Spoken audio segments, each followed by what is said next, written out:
The Secretary will now read the order of the day. Vote 5, Education, Western Cape Adjustments Appropriation Bill. Thank you, Mr. Secretary. I see the Honourable Minister Schaefer.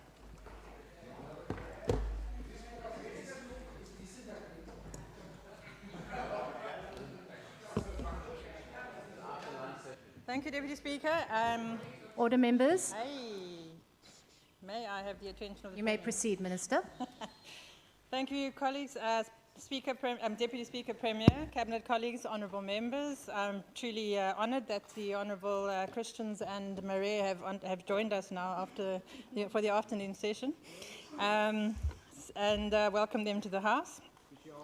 I'm going to stick to the adjustment budget largely, which is in fact what this debate is about, as we will have more than enough time next year to go into the gory details of the next year's MTEF, which I am not even sure Minister Manier's spec worm will survive. The Western Cape Education Department is committed to providing quality education for every child, in every classroom, in every school in the province. I'm very pleased. Oh, sure. Sorry, I'm feeling funny. Sorry. I'm pleased to report that we set the benchmark for how this should be done, despite severe budgetary constraints. We continue to look at how best to spend every rand in the best interest of the children in this province. My task today is to ask this House to approve an adjustment to the education budget, as we continue to apply these funds as effectively as possible. We have to adjust the budgets to accommodate shifting, realignment and rollover of funds, and to apply savings to a wide range of urgent requirements. Our budget for the year has decreased by 19 million, from 23.669 billion to 23.650 billion. While we regret any decrease, the decrease in this case is thankfully small, representing only 0.08% of the total initial budget for the year. The main reasons for the change include the surrender of 41 million to the Provincial Revenue Fund for fiscal consolidation and the transfer of 7.969 million to other departments. I do need to emphasize the immense difficulty of managing to avoid over-expenditure with a payroll of 1.4 billion rand per month and a staff of 40,000. We offset these transfers with rollover funding from the 2018-19 financial year to the value of 30.291 million. The fine details of the adjusted budget appear in the Blue Book, so I will deal here with the key elements.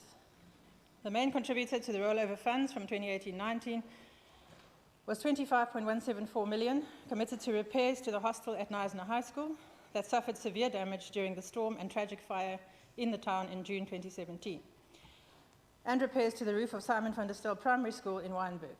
These repairs could not be completed by year end. Other rollover funds include 2.9 million committed for the Maths, Science and Technology conditional grant for workshop equipment and materials, and 1.531 million for sports equipment for after-school mud centres. The rollover funds also included 685,000 rand committed to procurement for training materials and support funded by the conditional grant for learners with profound intellectual disabilities. Meanwhile, we have shifted funds to the departments of the Premier and Health, totaling 7.969 million. This includes 3.759 million to the Department of the Premier to fund various information technology initiatives, and 1 million to fund IT program management and planning support. We have shifted 2 million to the Department of the Premier for funding competency-based assessments, as it is cheaper to use their existing tender, and 1.210 million to health for the Provincial Employee AIDS program. The WCD has used the opportunity to reallocate savings identified within various sub-programs to fund priorities of the department.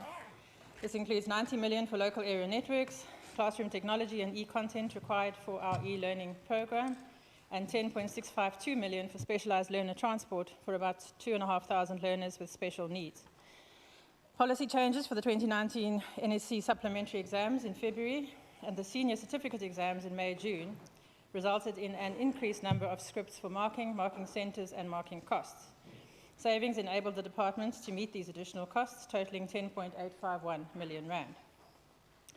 Other priorities covered by savings include additional furniture needed for the National Senior Certificate exam, 7.9 million, School equipment, 5.7, expansion of the 2019 Trends in International Mathematics and Science study, 4.5 million, and support for the WCED's Grade R to 3 reading program, 2.335 million, among others. Deputy Speaker, these are the key elements of the adjustment budget for education for 2019-20. We have considered every adjustment carefully to ensure that we invest every available rand in achieving our objectives in education. Our constraints are well known, and we will continue arguing for a genuinely equitable share of the state funding, given the pressures that we experienced from inward migration and continued cost-cutting by the national government at the expense of education and our youth in favour of failing state-owned enterprises. I want to thank Mr. Leon Ela, our Chief Financial Officer, and his team for the dedication they have shown to careful stewardship of our financial resources. I want to thank Brian Schroeder, our Head of Education, in his absence. Unfortunately, he had a prior commitment before this date was changed, and he apologises for his excellent leadership, and the entire department for providing the benchmark for excellence in education provision and management in the country. I want to thank the Provincial Treasury for the huge amount of work they have put into the difficult task of allocating our ever scarcer resources, and Minister Mania, as well as the Standing Committee for their firm but caring oversight. Deputy Speaker, I therefore table the adjustment education budget for the 2019-20 financial year. Thank you, Honourable Minister. I recognise the Honourable Buerta. Deputy Speaker, it has become the time of year where departments have the opportunity to revise their spending and related progress. With revision comes thorough reflection for the appropriate corrections. It is, however, my concern that this process is completely ignored and flawed at the national level, year on year, annually and biannually. This is evident. Shh, Wimby, shh. This is evident as our debt continues to spiral out of control. Roberta? Sorry, I didn't see you there. Just Honourable Buerta, if you can take a seat. I see the Honourable Chief of the Opposition. Yes, sir. Sorry, Deputy Speaker. Sure. I would like to ascertain from you whether it's proper for Member Bota to use that gesture when she wants the members on the side to keep quiet. My goodness, where do you No, come from? it's, in fact, I was going to say to you, it's not I should be presiding. There's only one presiding officer in the chair, but I will give her the moment because she actually couldn't hear herself think. But I will preside, and I want to please give her the opportunity to be able to speak without interference. I recognise the Honourable Buerta. Really? It is, however, my concern that this process is completely ignored and flawed at the national level, year on year, annually and biannually. This is evident as our debt continues to spiral out of control. This is worrying in general, but for our education system in particular, as we aim to build a strong foundation for our future by investing in our learners today. But with these cuts, Deputy Speaker, we have come to face the question, until when will we be able to build a resourceful and sustainable future? As deemed by the adjustment budget process, we need to critically reflect on the following: population growth, but effectively learner influx in the Western Cape, and negative development of equitable share allocations.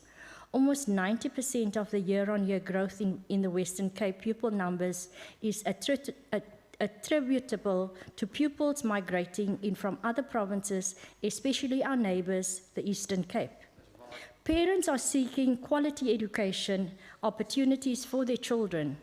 It is estimated that approximately 130,000 learners moved to our province at the start of 2019, but yet, Deputy Speaker, we have excessive budget cuts.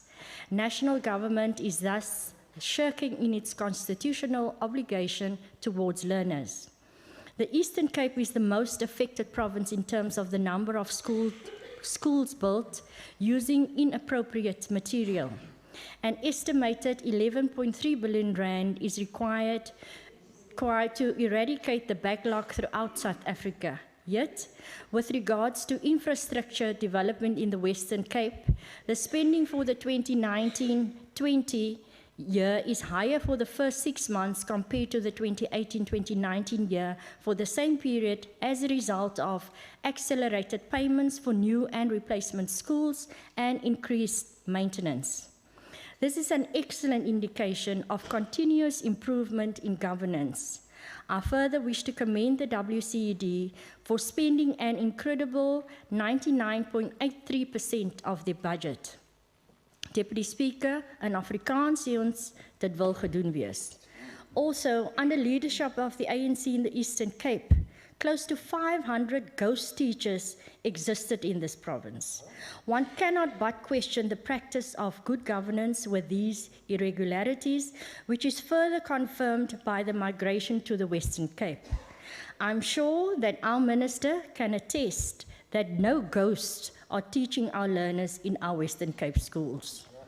In Pietermaritzburg, the Provincial Department of Education had to freeze 4,000 salaries of ghost teachers, whilst the highest corruption in this sector is recorded in Gauteng at 38% in 2018.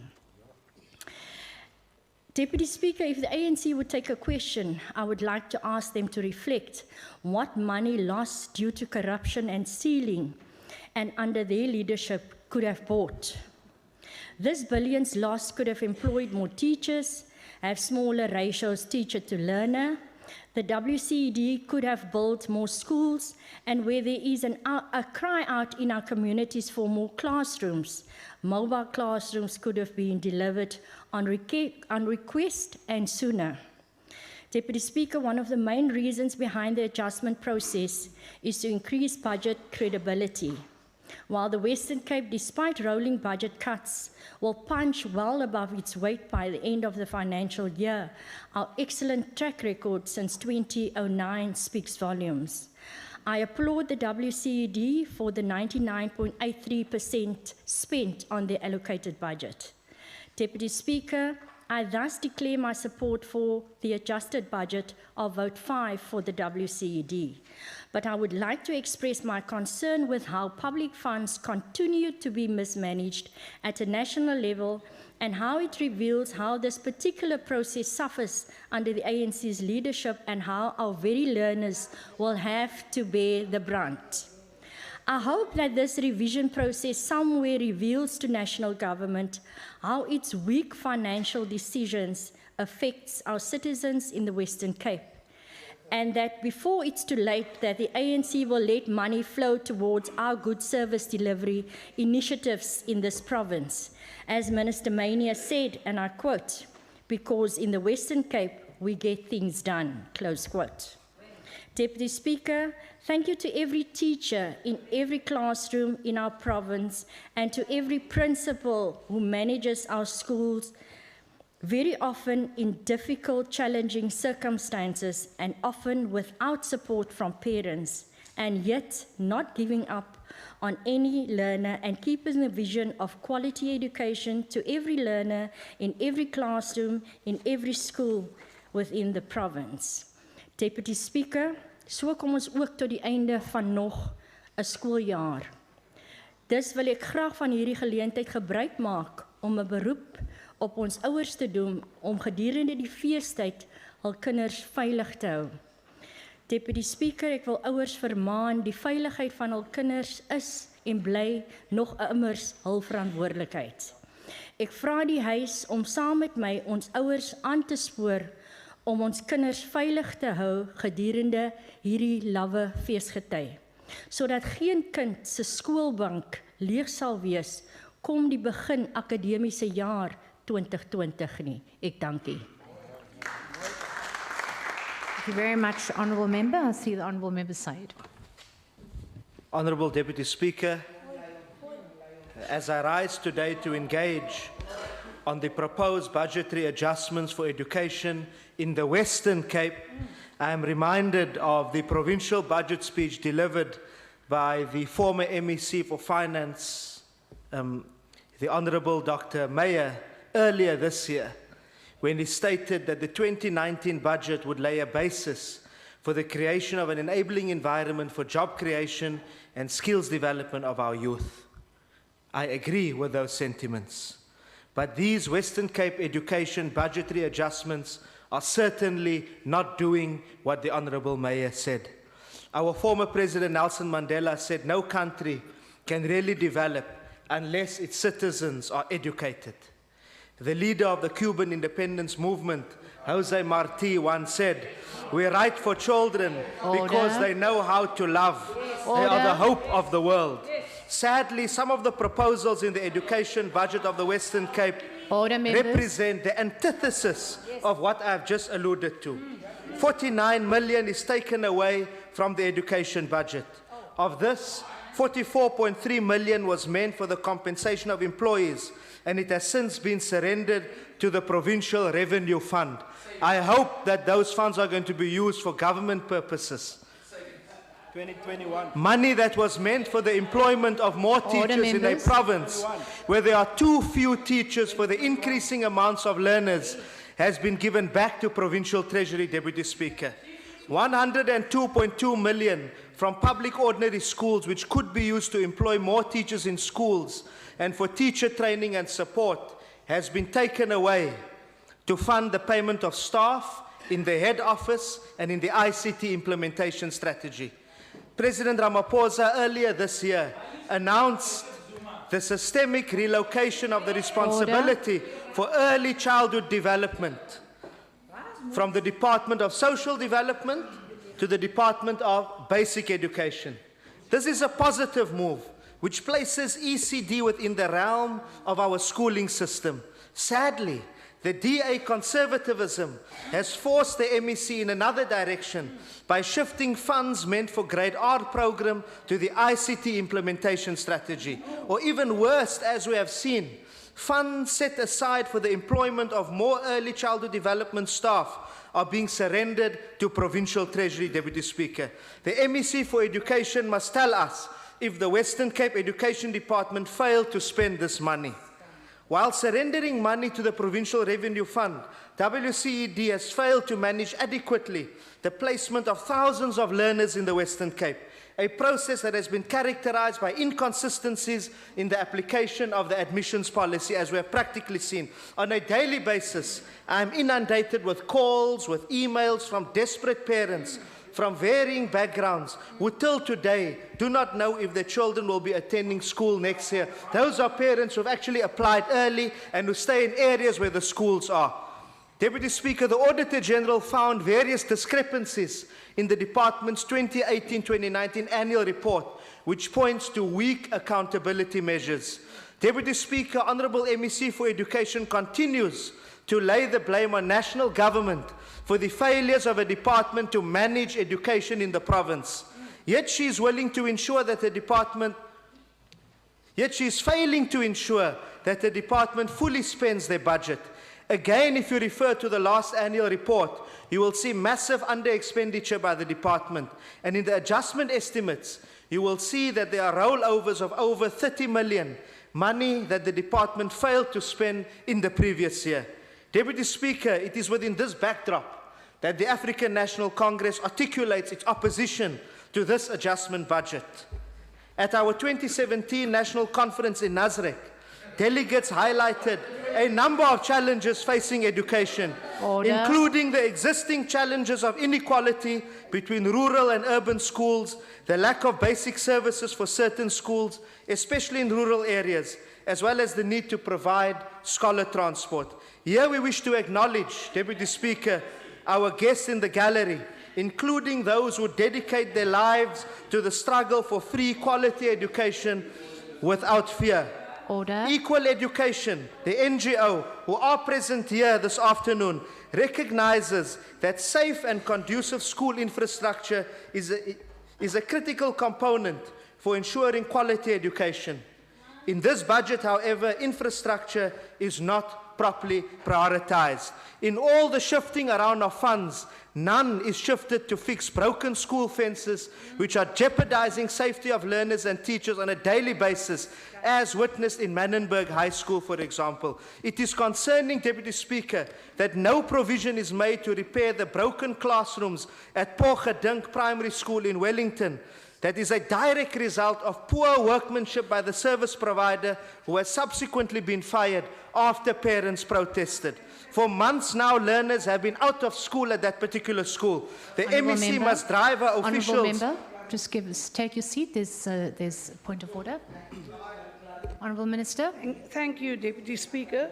I think in terms of the rules, there are clear guidelines in the gallery that members in the gallery are not to participate in any part of the debate, including the amandlas. If we could just direct the members in the gallery to the rules of order. Thank you.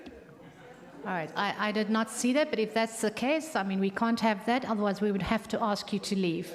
If we can ask that you refrain from actually having any particular political stance in this debate.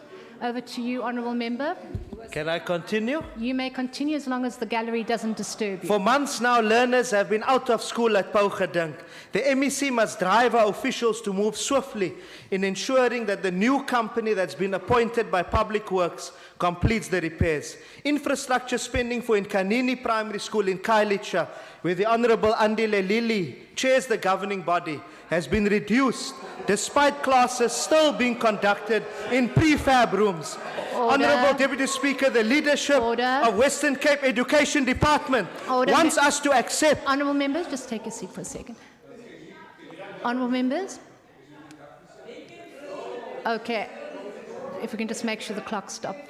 Can we please have some order? I just didn't hear a word after that. You clearly... Can I continue? You may now continue, Okay. Honourable Member. Honourable Deputy Speaker, the leadership of the Western Cape Education Department wants us to accept that we will struggle to reclaim our rightful place of being the #1 province when it comes to the matric pass rate, due to all the excuses they make. For instance, the department's annual report shows us that grade 1 to grade 11 pass rates for 2018 dropped when compared to the previous years. Investment towards a turnaround strategy for schools that are underperforming is fundamental in this regard, but there is no effective turnaround strategy. Instead, over 33 million originally earmarked for special projects and external examinations is shifted to fund fleet services, travel and subsistence, as well as courier services, Deputy Speaker. In conclusion, allow me to wish all our learners, our principals, our teachers, parents, our MEC for Education, Western Cape officials of the department, standing committee members and the staff of the standing committee well over the holiday period, and to also thank them for their efforts, even though we raise critical issues. Deputy Speaker, whilst we robustly differ on our approaches towards education in the province, and raise critical issues in this House and in committees and in the public space on the one hand, and agree and promote certain approaches undertaken by the department and agreed upon in this House on the other hand, when exercising our oversight, we must always remember that our collective efforts do yield results and must continue into the next year as we strive to improve education in the province for generations to come, and that will bring us together. I thank you, Deputy Speaker. Thank you very much, Honourable Sayed. I see in the absence of the EFF, I will move over to Honourable Brett Heron. Thank you, Deputy Speaker. Deputy Speaker, I just have a short point to make. Since we convened this Parliament in May or July, really, last year, I don't think there's been a sitting of this House where the Minister hasn't criticised the national government for cutting their budget, for reducing their salaries so they can't employ teachers. I mean, it's been a constant criticism, both vocally and muttering under her breath, because I can hear her from the seat, about the cuts that affect her department. And so I was really surprised to see that the department surrenders 41 million rand, 7 million rand of ECD, and 34 million rand in public ordinary schooling. Now, I know that the Minister tried to frame this in the context of a much bigger salary budget, but she can't surely be saying that 41 million rand is not important to the department. And why is the department surrendering this? Why is this government making the education department surrender this in favour of other investments which are obviously not as important as education? Thank you, Deputy Speaker. Thank you very much, Honourable Heron. I see the ACDP, Honourable Christians. Thank you, Deputy Speaker. That is exactly my point. the 41 million that is rendered to the Provincial Revenue Fund. It's a problem because we cannot say we have quality education if our learners are not safe in schools, if we're losing educators because of safety. We cannot talk about quality education when learners cannot even go to school and not safe in school. And educators, I just spoke to an educator yesterday, they're resigning in their numbers because they're not safe at our schools. So we cannot talk about quality education if we surrender 41 million and there's so much to do. We must face the reality, Deputy Speaker, that our children on the rural areas and still in the townships is not receiving quality education, and the minister must take the full brunt for that. How can he surrender 41 million and we have so much safety problems, so much problems at our schools? Fences. A fence is 1 million rand. Why do we not give money towards fences and safeguard our schools? Why do we not bring our class numbers down? Our classes are overcrowded, and the minister must take full responsibility for this. I thank you. Thank you very much, Honourable Christians. I see the Honourable Murray. Speaker, thank you very much. I don't want to say much about the budget. I want to say that as it is, I accept it. But there's certain pillars that is shaky in the educational system. I'm talking about how many schools are still Afrikaans in the Western Cape, and how many don't have teachers that can teach us in Afrikaans. How many schools still don't have Christian values and norms, when the Constitution of the Western Cape, the preamble says, in humble submission to Almighty God. That's the first paragraph in our Constitution. And now instead of teaching our children how to behave, how to respect, how to be decent, we teach them how to condomize and masturbate.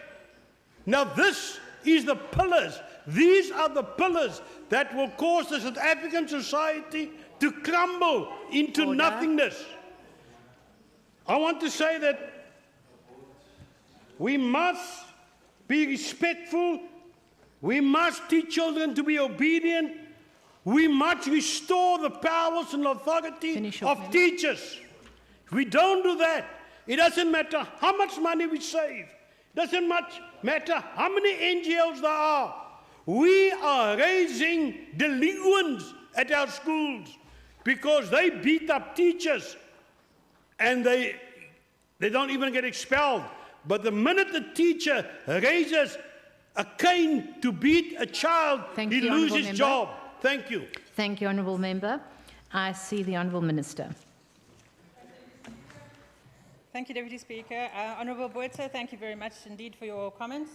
And I completely agree with you. Corruption and mismanagement at a national level is costing us dearly, and I will continue to say so, Honourable Heron, because that's the reality of the matter. At the same time, I do agree that any money we have to give back is too much. But it is a very, very complex balancing act trying to ensure that your staff posts are filled at exactly the right time, that we don't get over expenditure, in which case the standing committee would be on my case from a dizzy height, as will the Department of the Treasury. So it is a very difficult issue, but I mean, we certainly don't want to do that, and I've been hammering my department for the last few years not to do so, which is why we have now got a 99.82% expenditure rate, which is in fact extremely good. ECD is yet another mandate that has been announced at a national level without any single bit of planning or costing or budget. And I've raised this before. We are trying to plan in a vacuum at the moment. And ECD is an ongoing issue that we require funding for. We are certainly committed to it, but we cannot do so without proper funding and proper planning. The National Departments of Education and Social Development have yet to publish what their actual memorandum of agreement is regarding how and when they see this function shift happening.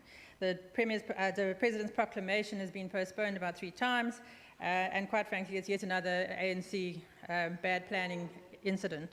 Poker Denk has been resolved. Our Chief Director last week went to the governing body, had a very constructive meeting with them, and there will be, the learners who cannot be in school will be transported to a nearby school for the next term next year at our cost. I agree it's not ideal, but it's, you know, we either do that or we overspend. It's really, really not easy. Safety at our schools is an ongoing concern, obviously. But we cannot, as I've said before, repair every single fence that gets broken on an ongoing basis. We have a plan that we will repair schools, and we do have emergency maintenance. In the next budget, we will be announcing which schools will be getting fences, but we simply do not have the money to do what needs to be done for every single school, and that is not our fault, unfortunately. Honourable Marais, there's been a lot of misinformation about masturbation at schools. It is not what has been put out there in the public domain. We are keeping an ongoing look at the curriculum, but the reality is that our young people are engaging in sexual activity at a very young age, and they need to be taught the basics of what is safe and what is not safe, and what is acceptable and what is not acceptable. The Minister has now published the lesson plans, which are just lesson plans for the same curriculum that has been in place since 2000, and that if there are any objections, you're welcome to go look on the DBE website. They are all there for you to see. If there are any concerns, please let me know, and I will continue to raise them as I have already done at KEM. Thank you. Thank you very much, Honourable Minister. That concludes vote 5.